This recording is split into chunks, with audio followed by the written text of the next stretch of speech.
Hey everyone, it's Damian Holbrook from TV Guide Magazine and TV Insider, and I'm talking with Ewan McGregor from Disney Plus's Obi-Wan Kenobi series.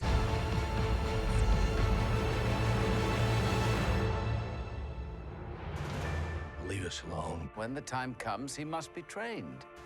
Like you trained his father? Ewan, this is a thrill to have this, to be talking to you, to have the show, and all of this. And I know you can't talk about a lot of stuff.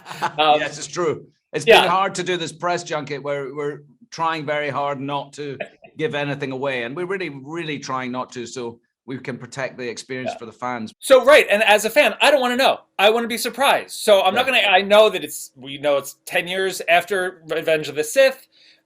Obi's not doing great. He's still haunted by everything that has happened.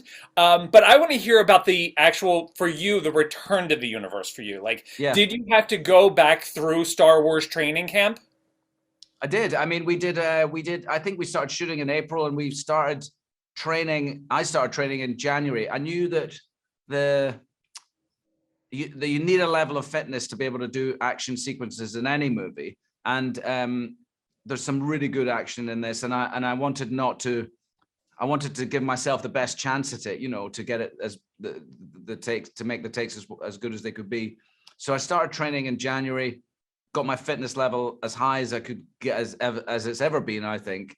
Wow. And then I started working with Jojo, our amazing fight coordinator, on some of the specifics of the fights, and then we started learning the choreography for it. So we did a lot of training. Moses and I, who plays Reva, started together at the beginning of our training, and it was really a great way to get to know somebody by throwing yourself around a fight gym, for a few months. It was great fun. When was the last time before this that you had picked up a lightsaber? Well, it would have been, I mean, listen, I get asked every now and again to take a picture with somebody who's got like one you could buy in a shop. So it's not an unusual thing for me to have to do, but to pick up a real one like that we use when we're making the movies, it'd been a long time. Yeah. And it felt good. I have to say, it felt good. Yeah. And how was it when you put on Obi-Wan's clothing? Because it's an iconic look, so much so that it can be the key art of the show. We don't see your face, we see the figure and we see the cloaks. Yeah. It was amazing. I mean, it's so iconic from Alec Guinness in the 70s, it goes that far back, the sort of look of it. And my costume was beautifully designed for this, but it's not the costume I was wearing in the end of episode 3, Right. Because he's in a different place, Obi-Wan. So it's different. It feels different, but at the same time, it's still absolutely Star Wars. So it's really cool. I was very happy to get back in the beige. Deborah, congratulations. So many people say oh, we're making mini movies and all this, but you actually get to say you have made a 6-hour movie. You've directed all of these episodes. How was that? That must have just been a dream. Yeah, it was, it was a pretty phenomenal project. And I feel very fortunate to have had the opportunity to do it. But, it also came with a lot of responsibility, especially given the legacy of these characters and given that we're between 2 trilogies. But that's also what kind of made it exciting. So it was a mixture where you're trying to make sure that you're respecting the canon and that, these characters feel organic, but at the same time, sort of tell a new story and tell something original. And then also get the added bonus of bringing back Darth Vader and Hayden Christensen. I mean, this is massive. Talk about a disturbance in the Force. When that news came out, we were all shook.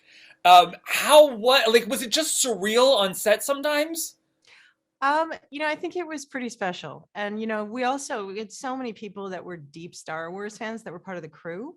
And so I've never worked on anything where there's so much love and people are just so into what we're making. So that was pretty exciting. So, I think for sure the first day when when Ewan came to set, it was a camera test. You just it's Obi-Wan Kenobi standing in front of you. You do have that moment.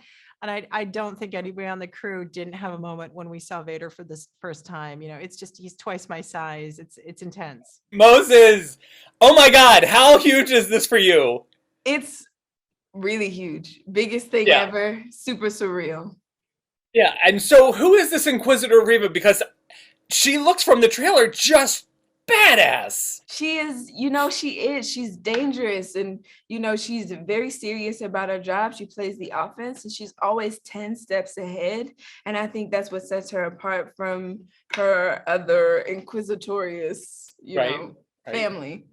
And she definitely, I mean, it looks like from what we've seen, she does get the job done, and she's clearly running point on hunting down Obi-Wan. Mhm. Is there a Star Wars training camp for newcomers to the universe?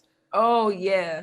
I mean, of course you have like your regular like strength training and running and cardio and that kind of thing, but we have Jedi school, which we do together 3 days a week. And you just go hard for like 3 hours, using your core strength to do stunts and to hang in wires, to flip into a power pose. I ran across a wall. I mean, that's just one of the things I did. I did a lot of crazy things that I actually can't say. That might have been bad, Right. but you know what? We're here now. It's Thank amazing. you I so love much, and everyone, do not miss Obi-Wan Kenobi on Disney Plus.